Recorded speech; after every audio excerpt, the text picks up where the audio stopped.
अवधूत चिंतन श्री गुरुदेव दत्त। जय जय रघुवीर समर्थ।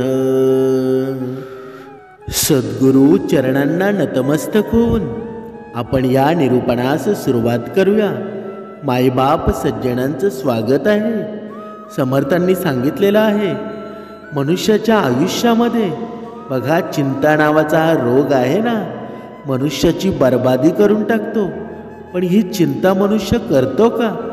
बघा, काही माणसं चिंता करत असतात ती पैशामुळं, पैसा कमी असतो। बघा, काहींना मुलं होत नाही। बघा, काहींच्या आयुष्यामध्ये आई नसते, काहींच्या आयुष्यामध्ये बाप नसतो, आणि काहींच्या आयुष्यामध्ये सर्व गुण संपन्न असतो तरीसुद्धा चिंता रोग मात्र त्याला बघा सोडून कुठेच जात नाही। म्हणजे चिंता हा रोग आहे ना, प्रत्येक मनुष्याला आहे। पण समर्थांनी सांगितलेलं आहे की जो नामस्मरणामध्ये आहे, जो भक्तीमध्ये आहे, चिंता हा रोग कसा आहे ते त्याला माहीत सुद्धा नाही। म्हणजे हे भक्तीचं सामर्थ्य, ही ऊर्जा, ही येते तरी कुठून? कधीतरी विचार करायला हवा। जो भक्ती मार्गामध्ये आहे, बघा किती रात्र असू द्या, बघा कितीही मोठं संकट त्याच्या सोबत असू द्या, तरीसुद्धा त्याच्या जीवनामध्ये काहीच फरक पडत नाही। कारण का? कारण त्याचं निवारण करण्यासाठी माझा भगवंत सक्षम आहे, माझा भगवंत माझ्या नेहमी सोबत असतो। ही दृढ भावना आहे ना, ती प्रत्येक भक्ताच्या मनामध्ये असते। पण ज्यांच्या जीवनामध्ये नामस्मरण नाही, उपासना नाही, त्यांचं जीवन बघा, भले त्यांच्याकडे पैसा असेल पण तरीही त्यांच्या जीवनामध्ये नुसतं दुःखांचं सावट बघा असतं। पण या विश्वामध्ये जास्तीत जास्त चिंता आणि संकट येण्याचं जास्तीत जास्त कारण काय मानलं जातं? तर मनुष्याच्या हाताला काम नाही, आणि काम नसल्यामुळं मनुष्याच्या जीवनामध्ये बघा पैसा धन कमी असतो।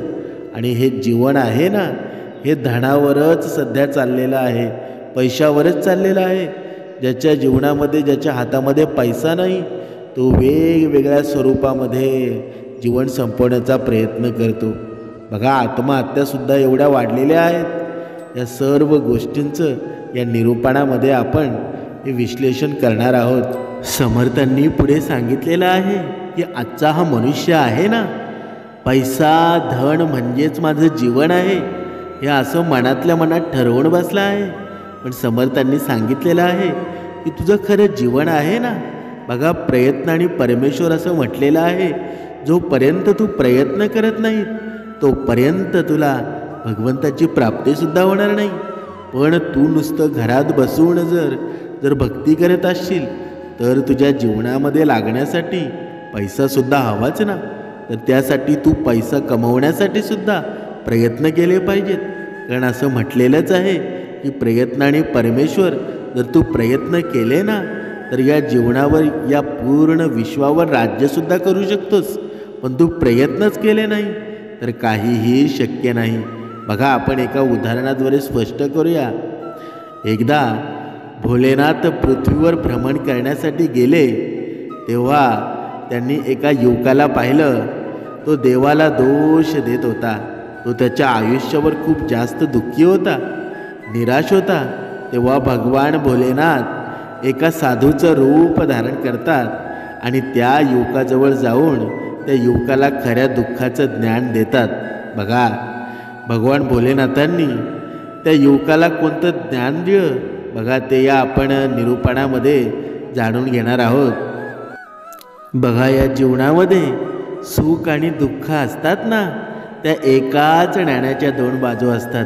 तुम्ही ही गोष्ट ऐकलीच असेल की सुख आणि दुःख हे आपल्या आयुष्यामध्ये ये-जा करत असतात। आणि अशा परिस्थितीमध्ये आपल्याला असं वाटत असतं की आपल्या जीवनामध्ये हजारो दुःख आहेत, हजारो संकट आहेत। परंतु जर तुम्ही वास्तविक पाहिलं असेल ना, तर तुम्हाला हे खूप चांगल्या प्रकारे समजेल की आपल्या जीवनामध्ये फक्त एकच दुःख असतो। आपल्या जीवनामध्ये खरं दुःख काय आहे? या उदाहरणाद्वारे आपण स्पष्ट करूया. बघा, एका गावामध्ये एक व्यक्ती राहत होता. त्याचं नाव होतं मोहन. तो खूपच आळशी होता आणि त्याच्या आयुष्यामध्ये खूप जास्त निराशा होती. त्याचं कारण असं होतं की त्यानं त्याच्या आयुष्यामध्ये अजूनपर्यंत काहीही मिळवलंच नव्हतं. बघा, तो काही कामसुद्धा करत नव्हता आणि त्याच्या घरातील माणसंसुद्धा या गोष्टीमुळं खूप जास्त काळजीमध्ये असायची. बघा, त्यांना फक्त असंच वाटायचं की मोहनने बाहेर जाऊन काहीतरी काम करावं, एखादी नोकरी करावी. परंतु मोहन कोणाचं ऐकतसुद्धा नव्हता. त्याच्या घरातील माणसं त्याला नेहमी त्याच्या दुसऱ्या मुलांचं उदाहरण द्यायची आणि त्याला खूप टोमणे मारायची, त्याला खूप वाईट साईड बोलायचे. परंतु त्याला त्याचा काही फरक पडत नव्हता. मोहनचे सर्व मित्र खूप जास्त यशस्वी झाले होते. काही मित्र खूप चांगला व्यापार करत होते, तर काही खूप चांगली नोकरीसुद्धा करत होते. ज्यामुळं जेव्हा पण लोक एकत्र भेटायचे तेव्हा ते स्वतःचा वाढवून मोठेपणा सांगत असत. परंतु मोहन काहीच करत नव्हता. त्यामुळे जेव्हा पण त्याला कोणी विचारायचं की तू काय करतोस, तेव्हा तो काहीच बोलायचा नाही. त्याला हे बोलायला खूप लाज वाटायची की तो काहीच करत नाही. तो नेहमी सर्वांना फक्त एकच गोष्ट म्हणायचा, मी प्रयत्न करत आहे, परंतु माझ्या प्रयत्नांना यश मात्र येत नाही. बघा, बघता बघता आता अशी वेळ आली होती की मोहन आता सर्वांपासून लपून छपून राहू लागला होता. बघा, समर्थांनी सांगितलेलं आहे की आपल्या जीवनामध्ये पण असं संकट निर्माण होतं की जेव्हा आपल्याला नोकरी धंदा मिळत नाही. बघा, प्रत्येकाच्या जीवनामध्ये असं संकट येतंच की जेव्हा आपण खूप प्रयत्न करतो तरीसुद्धा नोकरी आपल्या हाताला लागत नाही. आणि जेव्हा नोकरी माणसाच्या जीवनामध्ये जर पैसा येण्याचं कमी होतं ना, तेव्हा माणसाच्या मनामध्ये एवढे प्रश्न निर्माण होतात ना, असं वाटतं की हे जीवन संपून द्यावं. पण त्याला तो पर्याय असतो का? तर कधीच नसतो. कारण मनुष्याचं जीवन एवढं अनमोल आहे ना, या पैशासाठी मनुष्याचं जीवन जर संपत असेल तर या मानव देहाचा काही उपयोग आहे का? म्हणून नामस्मरण का महत्त्वाचं आहे हेच या पूर्ण उदाहरणाद्वारे स्पष्ट करणार आहोत. बघा, तो लपून छपून आता मोहन बघा राहू लागला होता, जेणेकरून त्याला कोणीही विचारू नये की तू काय करतोस, ज्यामुळं तो कधीही कोणासमोर येत नसे. हळूहळू त्याचं मन दुःखी राहू लागलं होतं आणि आता तो खूप जास्त निराश राहू लागला होता. त्याला आता असं वाटू लागलं होतं की तो आता पृथ्वीवर एक ओझं निर्माण झालेला आहे, ज्यामुळे तो स्वतःला खूप जास्त एकटं समजत होता. एके दिवशी बघा, त्याच्या मनामध्ये हा विचारसुद्धा येऊ लागला होता की माझ्या हातात काहीच नाही, मी काहीही करू शकत नाही. हाच विचार करून तो खूप त्याच्या नशिबाला जास्त दोष देत होता आणि एकटा बसून जोरजोरामध्ये रडत होता आणि देवाला दोष देत होता. बघा, मनुष्याच्या जीवनामध्ये जेव्हा त्याला काही सुचत नाही ना, तेव्हा त्याच्यापुढे एक पर्याय शिल्लक राहतो. तो देवाला दोष द्यायला लागतो की देवा, तू माझ्या नशिबामध्ये काहीच लिहिलेलं नाही का? बघा, तेव्हा त्याच्यापुढे काही पर्यायच नसतो. तेव्हा त्याला शेवटचा पर्याय असतो परमेश्वर. बघा, पुढे पाहूया. एके दिवशी लपून छपून तो घरातून निघून कुठेतरी चालला होता. त्यानं रस्त्यामध्ये पाहिलं की एक साधू लोकांना प्रवचन देत आहेत आणि त्या प्रवचनामध्ये ते दुःखाबद्दल बोलत आहेत. तेव्हा मोहन त्याचं तोंड लपवून काही वेळ तिथेच उभा राहिला आणि गुपचूप त्या साधूचं बोलणं ऐकत होता. बघा, लक्ष देऊन ऐका. ते साधू प्रवचनामध्ये म्हणत होते की दुःख आपला सर्वात मोठा साथी आहे. आपल्याला दुःख आपल्या आयुष्याबद्दल खूप काही समजावून आणि शिकवून जातो आणि आपल्याला योग्य प्रकारे जीवन जगण्याचा मार्गसुद्धा दाखवतो. हे दुःख आपल्या गुरुप्रमाणे आहे, ज्याच्याकडून आपल्याला नेहमी शिकत राहायला पाहिजे. तुमची जर इच्छा असेल ना, तर तुमच्या आयुष्यामध्ये तुम्ही तुमच्या दुःखांना तुमचा गुरु बनवू शकता आणि त्याच्याकडून शिकून घेऊ शकता. नाहीतर जर तुमची इच्छा असेल तर तुम्ही तुमचं दुःख कवटाळून रडतसुद्धा बसू शकता, परंतु यामुळं तुम्हाला कोणताही लाभ होणार नाही. उलट तुम्ही दिवसेंदिवस अधिकाधिक कमकुवत होत जाल, निराश होत जाल. मोहन बघा गुपचूप लपून त्या साधूचं हे बोलणं ऐकत होता. जसं प्रवचन संपलं, मोहन ताबडतोब त्या साधूजवळ पोचला. साधूला प्रणाम करून मोहन म्हणतो, हे महात्मा, तुम्ही आता काही वेळापूर्वी दुःखाला गुरु सांगत होतात. तुम्ही म्हणत होतात की दुःखाकडून आपल्याला शिकायला पाहिजे, आपण दुःखाला आपला गुरु बनवायला पाहिजे. परंतु मी तर माझ्या दुःखामुळे खूप जास्त त्रासलेलो आहे. मी माझ्या पूर्ण आयुष्याला त्रासलेलो आहे. मी आत्तापर्यंत जे दुःख सहन केलं आहे त्यावरून मला अजूनही असं प्रतीत झालं नाही की मी दुःखाकडून काहीतरी शिकलो पाहिजे. मला तर फक्त हेच वाटतं की हे दुःख मला फक्त पीडाच देत असतात, मला फक्त त्रासच देत असतात. दुःखाची पीडा खूप जास्त भयंकर असते. असं वाटतं की या दुःखामुळे माझं जीवन संपूर्ण जाणार आहे.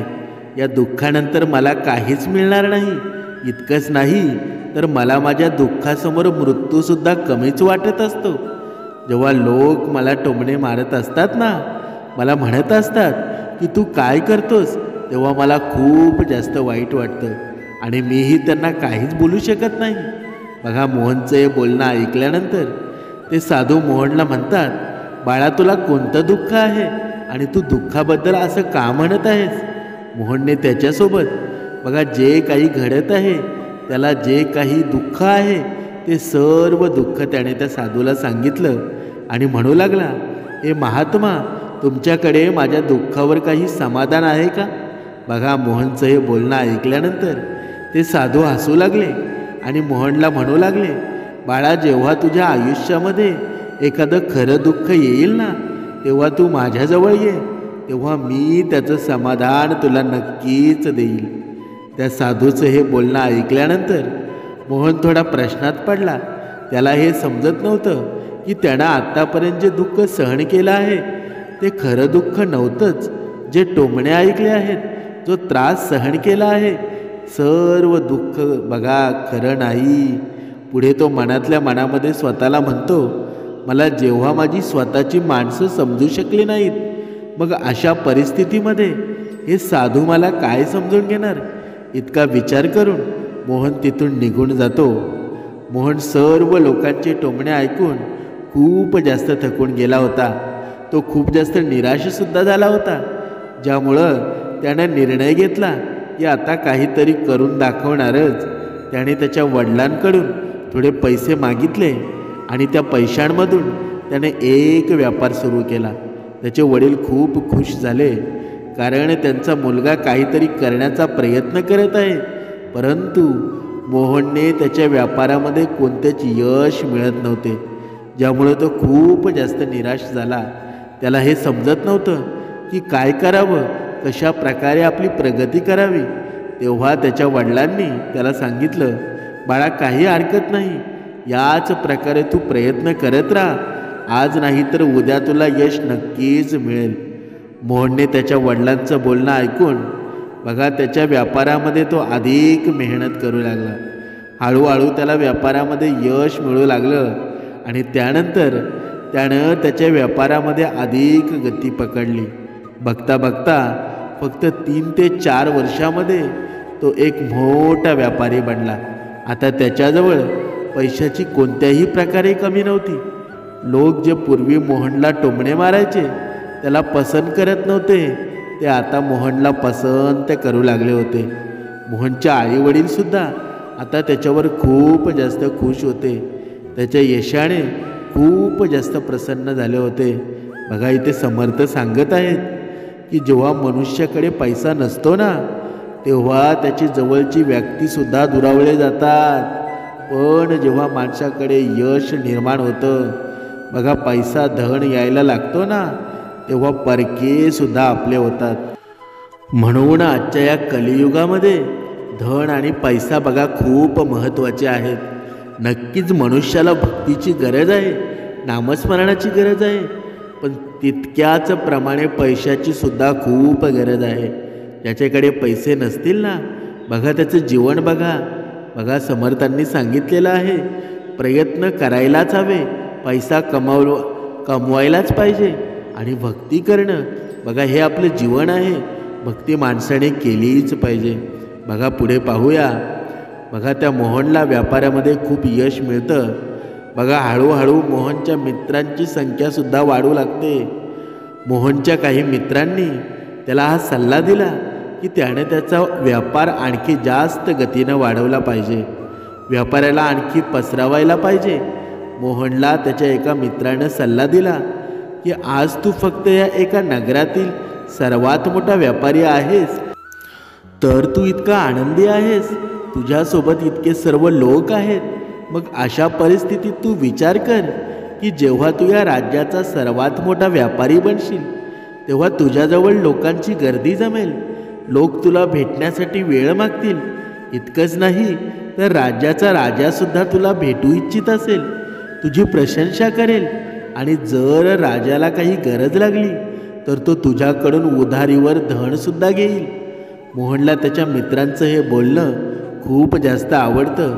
मोहनने हा विचार केला की माझा मित्र अगदी योग्य म्हणत आहे, मला माझ्या व्यापाराला आणखी जास्त वाढवायला पाहिजे, तेव्हाच बघा प्रत्येक जण मला ओळखू शकेल. मोहनने आणखी वेळ वाया न घालवता त्याच्या व्यापारामध्ये मेहनत करू लागला. परंतु आता त्याच्या मनामध्ये धीर नव्हता, ज्यामुळं त्याने काही चुकीची पावलं उचलली जेणेकरून त्याचा व्यापार लवकरात लवकर मोठा व्हावा. त्याने कित्येक लोकांकडून मोठ्या संख्येने धन उधारीवर घेतलं, ज्यामुळे त्याच्या डोक्यावर आता खूप जास्त कर्ज झालं होतं. इतकंच नाही तर इथे तो थांबला नाही, तर अधिक नफा कमवण्यासाठी त्याने त्याच्या मालाची गुणवत्तासुद्धा खराब केली, ज्यामुळे त्याच्या मालामध्ये आता ती गोष्ट राहिली नव्हती जी पूर्वी असायची. परंतु तो त्याच्या मित्रांचं बोलणं ऐकत राहिला. जसे त्याचे मित्र म्हणायचे तो तसाच करत होता. इतकंच नाही तर त्याने त्याचा व्यापार आणखी तीव्र गतीने वाढवण्यासाठी त्याच्या जोडीच्या दुसऱ्या छोट्या व्यापाऱ्यांच्या विरुद्ध कारस्थानं रचण्यात सुरुवात केली होती. बघा इथे समर्थांनी सांगितलेलं आहे की माणसाच्या जीवनामध्ये सत्यता जर बघा निघून गेली ना तर माणसाच्या जीवनामध्ये असत्य निर्माण होतं, आणि जिथे असत्य निर्माण होतं ना त्याचा शेवटसुद्धा तेवढ्याच ताकदीने होत असतो. म्हणून आपण व्यापार करत असू, नोकरी करत असू, बघा आपली मान खाली जाईल असं माणसाने कधीच वागू नये. जिथे आपण नोकरी करत असू, जिथे आपण काम करत असू ते आपलंच आहे, जेव्हा आपण असं मानून ते काम करू ना तेव्हाच त्याच्यामध्ये आपलं श्रेष्ठत्व निर्माण होत असतं. म्हणून समर्थांनी सांगितलेलं आहे बघा, ज्यामुळे त्याच्या मनामध्ये आता पूर्वीसारखी ती शांतता राहिली नाही. आता त्याला रात्री झोप येत नव्हती. तो फक्त एकाच विचारामध्ये असायचा की कशा प्रकारे माझा व्यापार पूर्ण राज्यामध्ये पसरू शकेल आणि तो या राज्याचा सर्वात मोठा व्यापारी बनेल. बघा तो दिवस रात्र फक्त मेहनतीमध्ये लागलेला असायचा की त्याचा व्यापार लवकरात लवकर मोठा होऊ दे. खरंच पाहायचं तर मोहनकडे आता सर्व काही होतं, धन दौलत, पैसे, गाडी, नोकर चाकर, सर्व प्रकारच्या सुखसुविधा होत्या. परंतु इतका असूनसुद्धा मोहन त्या गोष्टींचा उपभोग घेत नव्हता, कारण त्याचे पूर्ण लक्ष आता व्यापार अधिक गतीने वाढवण्याच्या दिशेने होतं. बघा समर्थांनी सांगितलेलं आहे, मनुष्याच्या जीवनामध्ये एवढी धन संपत्ती बघा एवढी असते ना तरीसुद्धा तो त्याचा आनंद मात्र घेत नाही. त्याला अजून हवं असतं आणि अजून हव्याच्या त्या हव्यासापोटी माणूस परत भिकारी बनत असतो. म्हणून समर्थांनी सांगितलेलं आहे की तुमच्याकडे जे काही होतं ना बघा, अगोदर आपली अशी परिस्थिती होती की आपल्याकडे धन संपत्ती काहीच नव्हती, तरीसुद्धा आपण बघा आनंदामध्ये होतो. पण आता आपल्याकडे सर्व काही आपल्याला मिळालेलं आहे. समर्थांच्या कृपेने सर्व काही व्यवस्थित आहे, तरीसुद्धा आपण दुःखी का राहायचं. म्हणून माणसाने विचार करायला हवा की आपल्याकडे आपलं आयुष्य बघा व्यवस्थित बघा सुखामध्ये राहील, सुखामध्ये होऊन जाईल एवढी संपत्ती आली ना, की वाईट विचारांचा बघा उपयोग करू नये. आपण आहे ना त्या परिस्थितीमध्ये समाधानी राहू. बघा तसं या मोहनचं झालं होतं. बघा एके दिवशी मोहन त्याच्या रथात बसून एका मार्गाने चालला होता. तेव्हा त्याच्या रस्त्यामध्ये त्याला त्याच साधूचा आश्रम दिसला.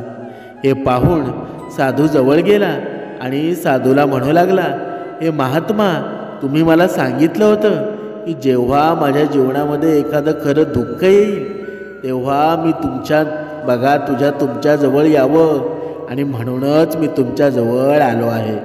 आज मी खूप जास्त दुःखी आहे. माझी रात्रीची झोप उडाली आहे.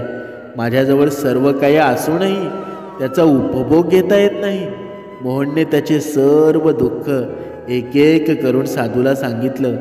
तेव्हा ते साधू मोहनला म्हणतात, बाळा, जेव्हा तू पहिल्यांदा आला होतास ना तेव्हासुद्धा तू खूप जास्त दुःखी होतास, परंतु तेव्हा तुझ्याजवळ दुःखाकडून काय शिकलास?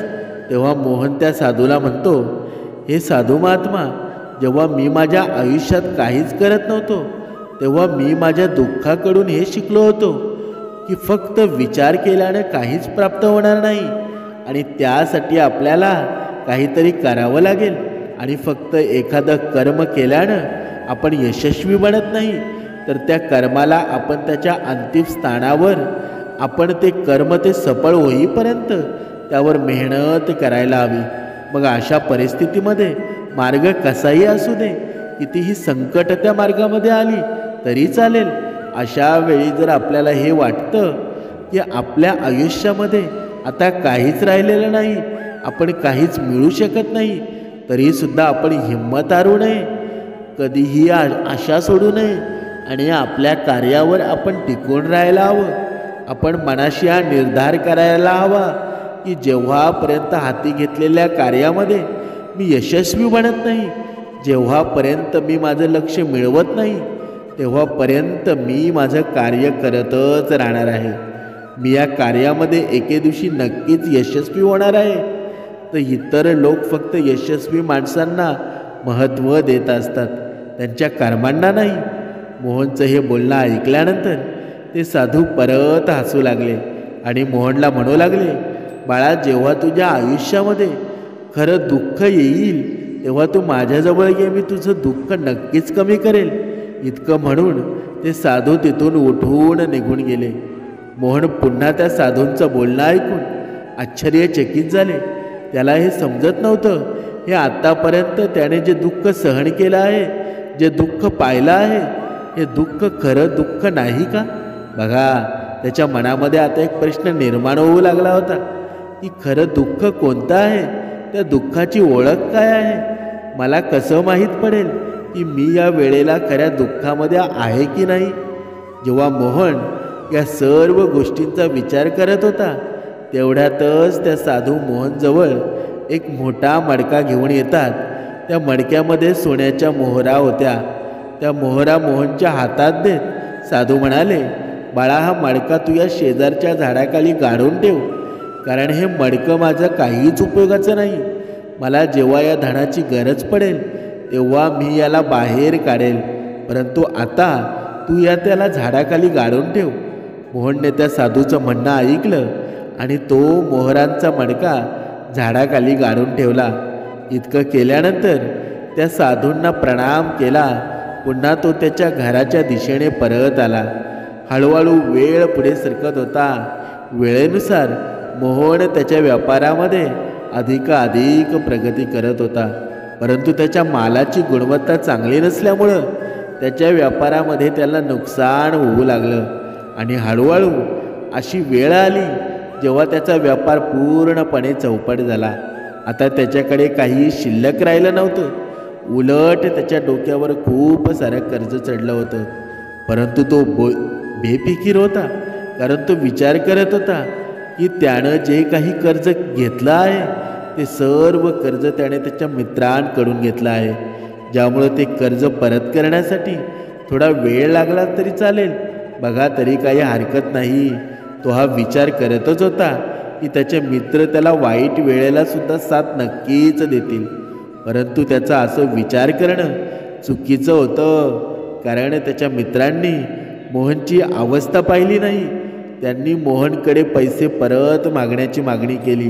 बघा, समर्थांनी सांगितलेलं आहे की जेव्हा माणूस धनवान असतो तेव्हा त्याला मार्गसुद्धा, त्याचे मित्रसुद्धा त्याला मदत करण्यासाठी जवळ येतात. पण जेव्हा माणसाकडे पैसा राहत नाही ना, संकट निर्माण होतात ना, तेव्हा आपलेसुद्धा परके होऊन जातात. बघा, त्याच प्रकारे त्याच्या मित्रांनी त्याच्याकडे पैसे मागण्याचे चालू केलं होतं. तेव्हा मोहनला समजलं की कोणीही आपला नसतो. मोहनने त्याच्या मित्रांकडे कर्ज परत करण्यासाठी थोडासा अवधी मागितला, परंतु मोहनच्या कुठल्याच मित्राने त्याला कर्ज परत करण्यासाठी वेळ मात्र दिला नाही. इतकंच नाही तर त्यांनी मोहनला मारण्याची धमकीसुद्धा दिली. मित्रांच्या तोंडून हे ऐकल्यानंतर मोहनला खूप आश्चर्य वाटलं. तो जो काही विचार करत होता ते सर्व त्याच्या विचारांच्या विरुद्ध घडत होतं. ज्या व्यापारामुळं त्याचे इतके मित्र बनले होते, इतके शुभचिंतक बनले होते, ते सर्वजण त्याच्यापासून दूर जाऊ लागले होते. प्रत्येकजण त्याच्यापासून लांब राहू इच्छित होता. कोणीही त्याची साथ देऊ इच्छित नव्हता. हळूहळू मोहनने सर्व संपत्ती लिलावात निघाली.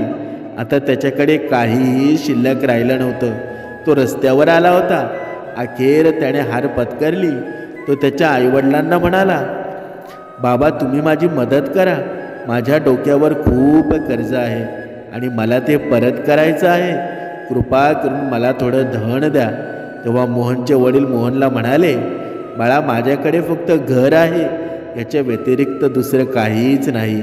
आणि हे घर जर मी तुला दिलं तर तुझी आई कुठे राहणार आणि आम्हाला सुद्धा रस्त्यावर भीक मागावी लागेल. माझ्याकडे फक्त हे घर एवढी संपत्ती शिल्लक आहे, त्यामुळे तू मला माफ कर. बघा, वडिलांच्या तोंडून असं ऐकल्यानंतर मोहन गुपचूप तिथून निघून गेला आणि मनातल्या मनामध्ये विचार करू लागला की आता माझ्याकडे काहीच शिल्लक राहिलं नाही. जे काही होतं ना ते सर्व माझ्या हातातून निसटून गेलं आहे. त्यामुळं आता मी जगून तरी काय करणार. आता माझ्याकडे फक्त एकच मार्ग आहे, ज्याद्वारे मी माझ्या कर्जदारांकडून माझा पाठलाग सोडवू शकतो. बघा, हाच विचार करून मोहन एका उंच डोंगरावर पोचला. मोहन डोंगरावर चढत होता तेव्हा त्याला त्या साधूचं बोलणं आठवलं की जेव्हा तुझ्यावर खरं दुःख येईल ना, तेव्हा तू माझ्याजवळ ये. मी तुझ्या या समस्येचं समाधान नक्कीच करेल. हा विचार करून मोहनच्या मनामध्ये पुन्हा आशा जागृत झाली आणि मोहन ताबडतोब धावत धावत त्या साधूजवळ पोचतो आणि त्यांना प्रणाम करत त्याने त्यांच्यासोबत जे काही घडलं आहे ना ते सर्व साधूला सांगितलं आणि म्हणू लागला, हे महात्मा, तुम्ही म्हणाला होता की जेव्हा माझ्यावर खरं दुःख येईल तेव्हा तुम्ही त्या दुःखाचं समाधान नक्कीच कराल. आता ती वेळ आली आहे. तेव्हा ते साधू मोहनचं हे बोलणं ऐकून हसू लागले आणि म्हणू लागले, बाळा, कुठं आहे खरं दुःख. जेव्हा खरं दुःख तुझ्यावर येईल ना तेव्हा तू माझ्याजवळ ये. मी तुझ्या समस्येचं समाधान नक्कीच करेल. बघा, त्या साधूचं हे बोलणं ऐकल्यानंतर आता मोहनला राहवलं नाही आणि मोहन त्या साधूला म्हणाला, हे महात्मा, शेवटी खरं दुःख काय असतं. मी आजपर्यंत जे पण दुःख सहन केलं आहे ना, जे पण त्रास सहन केला आहे ते दुःख नाही का. याला आपण दुःख म्हणू शकत नाही का. तेव्हा ते साधू मोहनला म्हणतात, बाळा, आधी मला हे सांग, तुझ्या दुःखातून काय शिकला आहेस. तेव्हा मोहन साधूला म्हणतो, हे महात्मा, हे तर शिकलो आहे की जी पण लोक तुमच्या प्रगतीमध्ये तुमच्या सोबत असतात, तुमच्या सोबत जोडलेले असतात, अशी लोक तुम्हाला नक्कीच धोका देतील. कारण असे लोक वाईट वेळेला तुमची साथ देत नाही, तर अशी लोक तुमचा फायदा उचलण्याचा प्रयत्न करत असतात. आणि म्हणूनच अशा लोकांवर विश्वास ठेवू नये. तर जी लोक तुमच्या कठीण काळामध्ये तुमच्या सोबत असतात तेच तुमचे खरे मित्र असतात आणि तेच तुमच्या सोबत राहत असतात. अशी लोक तुम्हाला खूप कमी मिळतात. ज्यांना पण अशी लोक मिळतात ना, त्यांनी नेहमी अशी लोक जपायला पाहिजेत. पुढे मोहन साधूला म्हणतो, जेव्हा तुम्ही एखादे कार्य करत असाल तेव्हा त्या कार्याला पूर्ण इमानदारीने करा. धीर ठेवायला बघा, धीर ठेवा, लालची बनू नका आणि तुमच्या लक्ष्यापर्यंत पोचण्यासाठी कोणतेही कारस्थान करू नका. कारण असे केल्यानं तुमच्याच सोबत वाईट घडत असतं आणि तुम्हालाच नेहमी या गोष्टींचं नुकसान सहन करावं लागत असतं. मोहनचं हे बोलणं ऐकल्यानंतर साधू त्या झाडाजवळ पोचले. त्यांनी तिथे खड्डा खणला आणि त्या खड्ड्यातून मोहरांनी भरलेला तो मडका काढून तो मोहनच्या हातामध्ये दिला. तो मडका मोहनच्या हातामध्ये देत साधू म्हणाले, हा मडका तुझ्याजवळ घे आणि जेव्हा तुझ्या आयुष्यामध्ये खरे दुःख येईल ना तेव्हा तू माझ्याजवळ घे. मी तुझ्या त्या दुःखांचं समाधान नक्कीच करेन. मोहन अजूनसुद्धा आश्चर्यामध्ये होता. त्याला हे समजत नव्हतं की हे खरं दुःख नक्की काय आहे. परंतु जेव्हा त्याने हातात असलेल्या सोन्याच्या मोहरांनी भरलेला मडका पाहिला तेव्हा तो मनातल्या मनामध्ये म्हणाला, चला आता थोडीशी मदत तर नक्कीच होईल. मी माझ्या मित्रांचे कर्ज परत करू शकेन आणि पुन्हा नव्याने व्यापारसुद्धा करू शकेन. त्यानंतर मोहनने त्या साधूला प्रणाम केला आणि तो तिथून निघून गेला. मोहनने त्या मोहरांनी सर्वांचं कर्ज परत केलं आणि त्यानंतर त्यांनी पुन्हा नव्याने व्यापाराला सुरुवात केली. व्यापार छोटा होता, परंतु आता मोहन खूप जास्त आनंदी होता, खुश होता. त्याने पूर्ण इमानदारीने, मेहनतीने त्याच्या व्यापारावर काम करण्यास सुरुवात केली आणि पाहता पाहता एकदा पुन्हा तो एक मोठा व्यापारी बनला. परंतु आता मोहन खूप जास्त खुश होता, कारण आता त्याच्या मनात कोणत्याही गोष्टीची लालच नव्हती. त्याचबरोबर कोणाच्या विरोधामध्ये त्याने कोणतेही कारस्थान रचलं नव्हतं. तो आता पूर्ण इमानदारीने आणि मेहनतीने त्याचा व्यापार करत होता, त्याच्या व्यापारावर काम करत होता. परंतु जसे जसे तुम्ही धनवान होत जातात ना, तुम्ही श्रीमंत बनत जाता, तुमच्या मनामध्ये आणखी एक भीती तयार होऊ लागते. ती म्हणजे कोणती? तुम्ही तुमची श्रीमंती पुन्हा गमावून तर बसणार नाही ना. ज्यामुळं तुम्ही दान करणं, पुण्य करणं सुरू करता, लोकांची मदत करता, जेणेकरून तुमच्या जीवनामध्ये कधीही कोणत्याही प्रकारचे दुःख येऊ नये. परंतु हे जीवन, हे आयुष्य सुख आणि दुःख यांचा एक संगम आहे, लक्षात ठेवा. ज्यामुळं प्रत्येकाला यामधून सुख आणि दुःख यामधून जावंच लागतं. आणि म्हणूनच मोहनच्या जीवनामध्ये एकदा पुन्हा एक दुःख निर्माण झालं. आता त्याचे आई वडील दोघांचा मृत्यू झाला होता. मोहन त्याच्या आईवडिलांवर खूप जास्त प्रेम करायचा, ज्यामुळं त्याच्या मनावर खूप मोठा आघात झाला. जेव्हा शेवटचं त्यांना तो पाहत होता तेव्हा त्याच्या मनामध्ये अनेक प्रश्न निर्माण झाले. तो त्याच्या घरी परत आला आणि घरी परतून त्यानं पाहिलं की ज्या संपत्तीसाठी त्याच्या आईवडील नेहमी चिंतेत असायचे, आज त्या संपत्तीची काळजी घेण्यासाठी कोणीही नाही. त्याच्या आईवडिलांनी जी पण मेहनत केली होती, जे पण त्यांच्या आयुष्यामध्ये त्यांनी एकत्रित केलं होतं, ते सर्व इथेच राहिलं. परंतु आता सर्व काही संपलं होतं आणि मोहनचं आणि त्याचा खूपच बेचैन राहू लागला होता. त्याच्या मनामध्ये हजारो प्रश्न निर्माण होत होते आणि तो स्वतःला खूप एकटा समजू लागला होता. त्याला काही समजतच नव्हतं की आता काय करावं. तेव्हा त्याला एक साधूची आठवण आली. तो लगेचच साधूजवळ पोचतो आणि मोहनला पाहताच साधूने मोहनला विचारलं, काय झालं बाळा, तुझ्यावर पुन्हा दुःख आलं आहे का? तेव्हा मोहन म्हणाला, नाही गुरुदेव, आता सर्व काही ठीक आहे, परंतु आज माझ्या वडिलांचा मृत्यू झाला आहे आणि मी स्वतःला खूप जास्त एकटा समजू लागलो आहे. मला खूपच दुःख वाटत आहे. तेव्हा ते साधू मोहनला म्हणतात, बाळा, यामध्ये दुःख वाटून घेण्यासारखं काय आहे? हे तर जीवन आहे. एके दिवशी सर्वांनाच जावं लागणार आहे आणि इथे कोणीही कायमस्वरूपी राहण्यासाठी आला नाही. आणि बघा, सर्वजण एक ना एक दिवस मृत्यूला प्राप्त होणारच आहेत आणि मृत्यू केव्हा येईल हे कोणीही सांगू शकत नाही.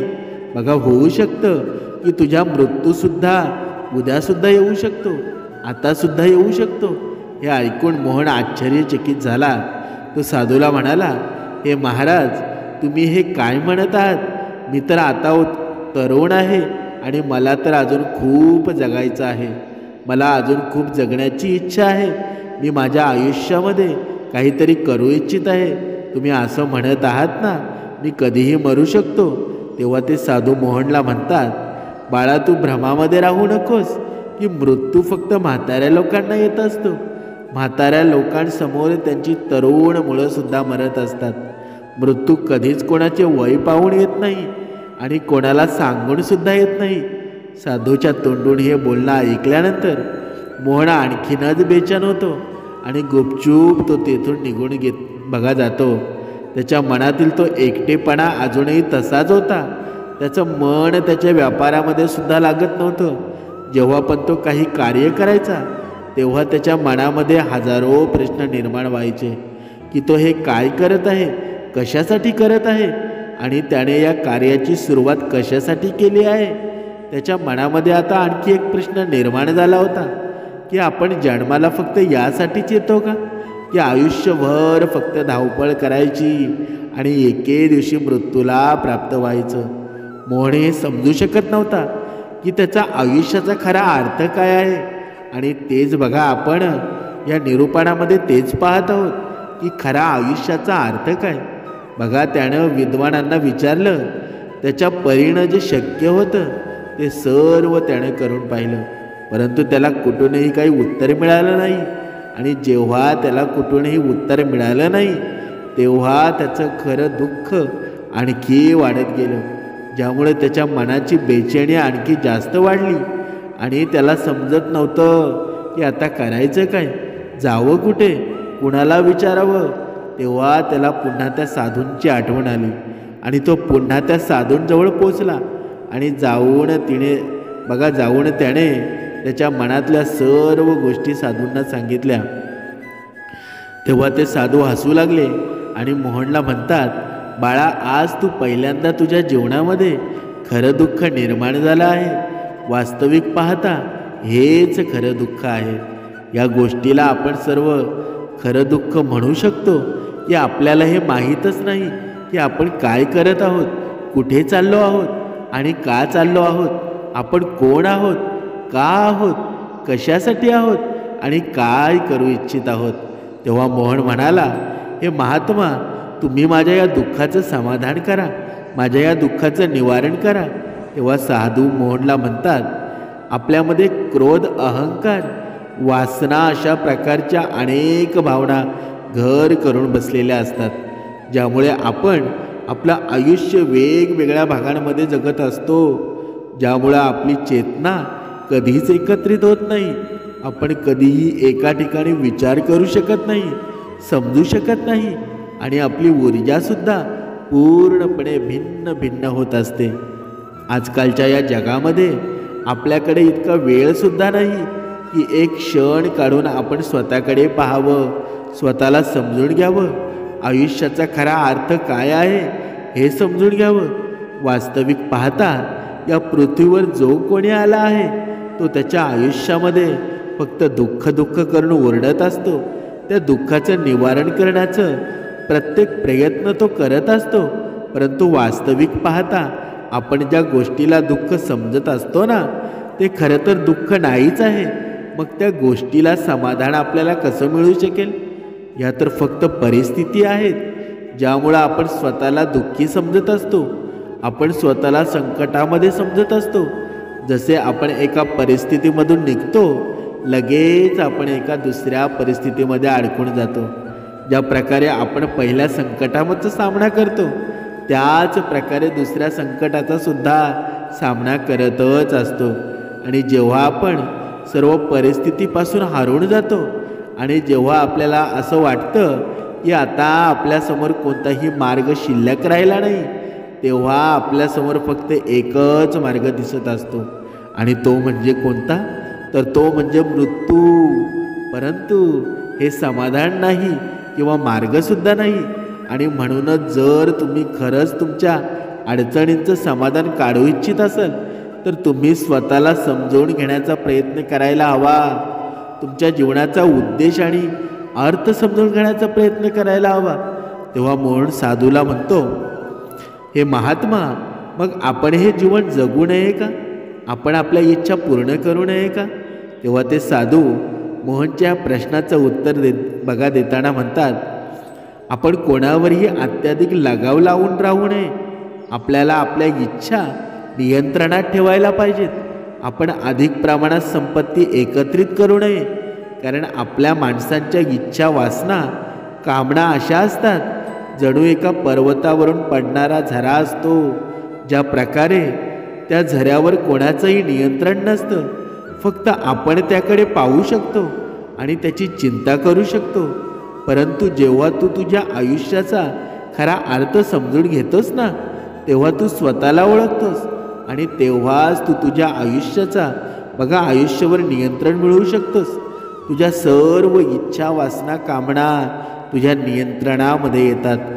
साधूचं हे बोलणं ऐकल्यानंतर मोहन साधूला म्हणाला, हे महाराज, तुमचे खूप आभार आहेत. तुम्ही माझ्या सर्वात मोठ्या अडचणींवर तुम्ही मला आज मार्ग दाखवला आहे. मी आजपासून माझ्या आयुष्याला एका नवीन ऊर्जेने जगणार आहे आणि माझ्या आयुष्यातील या ऊर्जेला मी चांगल्या कार्यामध्ये लावणार आहे. मानवी शरीरामध्ये खूप अधिक ऊर्जा प्रमाणामध्ये असते, खूप शक्ती असते, परंतु ती चुकीच्या कामांमध्ये लागत असते, ज्यामुळे आपलं जीवनसुद्धा चुकीच्या कामांमध्ये लागून राहतं आणि आपण कधीच्या गोष्टींकडे लक्ष देत नाहीत. आपण कधीच आपल्या ऊर्जेला केंद्रित करत नाहीत. आपल्या जीवनाचा वास्तविक अर्थ काय आहे हे कधीच समजून घेण्याचा प्रयत्न करत नाहीत. समर्थ पुढे सांगत आहेत की आपण आपल्या जीवनाला, स्वतःला, देवाला नेहमी एक प्रश्न विचारत असतो की माझ्या आयुष्यामध्ये इतकं दुःख का आहे? आपल्या सर्वांच्या मनात हा एक प्रश्न नेहमी येत असतो. याचं उत्तर हे आहे की देवाची फक्त ही एक इच्छा आहे की आपण आपल्या आयुष्यामध्ये आयुष्याच्या अंतिम दुःखापर्यंत पोचावं आणि त्या खोळीपर्यंत पोचलं पाहिजे. तिथे आपल्याला हे माहीत होऊ शकेल की आपण अजूनही स्वतःला ओळखलेलं नाही. आपल्या आयुष्याला आपण समजलं नाही. मानवी शरीरामध्ये जी ऊर्जा आहे, जी शक्ती आहे, त्याबद्दल आपण अजूनही समजू शकलो नाही. आपली जर इच्छा असेल, आपण ती शक्ती एकत्रित करू शकतो, स्वतःवर नियंत्रित मिळवू शकतो. परंतु आपण आपल्या ऊर्जेचा व्यर्थामध्ये उपयोग करत राहतो. व्यर्थ गोष्टींमध्ये आपण ही ऊर्जा लावत असतो, ज्यामुळे आपण स्वतःला ओळखण्यामध्ये असमर्थ राहतो आणि स्वतःवर नियंत्रण मिळवण्यामध्ये सुद्धा असमर्थ राहतो. परंतु जर तुम्हाला स्वतःला ओळखायचं असेल, स्वतःला जाणून घ्यायचं असेल, तर समजून घ्यायचं असेल, तर यासाठी आपल्याला सर्वप्रथम स्वतःला एकत्रित करावं लागेल. सर्वप्रथम स्वतःचं मन स्थिर करावं लागेल. अर्थातच आपल्याला ध्यान करावं लागेल. अर्थातच आपल्याला उपासना करावी लागेल आणि ध्यान केल्यामुळंच आपण आपल्या दुःखांमधून मार्ग काढू शकतो, त्याच्यावर समाधान मिळवू शकतो आणि तेव्हाच आपण स्वतःला ओळखू शकतो, समजू शकतो आणि आपल्या जीवनातील प्रत्येक दुःखाचं समाधान आपण मिळवू शकतो. समर्थांनी सांगितलेलं आहे की माणसाच्या जीवनाचं खरं जर दुःख कोणतं असेल ना, तर स्वतःला ओळखणं. जोपर्यंत माणूस स्वतःला ओळखत नाही ना, तोपर्यंत तुमच्या जीवनातील खरं दुःख कधीच जाणार नाही. तुमच्याकडे धन असो किंवा नसो, पण जोपर्यंत आपण स्वतः कोण आहोत, आपण कशासाठी या जीवनामध्ये आलो आहोत, जोपर्यंत आपण हे नामस्मरण भगवंताचं घेत नाहीत, जोपर्यंत आपलं मन उपासनेमध्ये लागत नाही, तोपर्यंत आपल्या जीवनाचा काहीच अर्थ नाही. तोपर्यंत हे खरं दुःख आहे ना, ते कधीच त्याच्यातून सुटका होणार नाही. पण जेव्हा आपण स्वतःला ओळखू, आपण कोण आहोत, आपल्या ह्या जगण्याचा अर्थ काय आहे, तेव्हा आपण खरे सुखमय जीवन वातावरण जगू. या सुखामध्ये आपण न्हाऊन जाऊ. आपल्या जीवनामध्ये एवढा आनंद निर्माण होईल की त्या आनंदाचे वाटेकरी आपण असू आणि तेव्हाच परमेश्वरसुद्धा एकदम खुश होऊन आपल्याला सुख निर्माण करेल. आणि हे सुख निर्माण कधी होईल, जेव्हा आपण 2 वेळची उपासना करू आणि आपण नामस्मरण करू, तेव्हाच या सुखाची प्राप्ती होईल. आणि हे सुख लांब नाही, सर्वांच्या जवळ आहे. ते फक्त सुख निर्माण करण्याचा प्रयत्न करा, जागृत करण्याचा प्रयत्न करा. सुख तुमच्या जवळच आहे. जय जय रघुवीर समर्थ.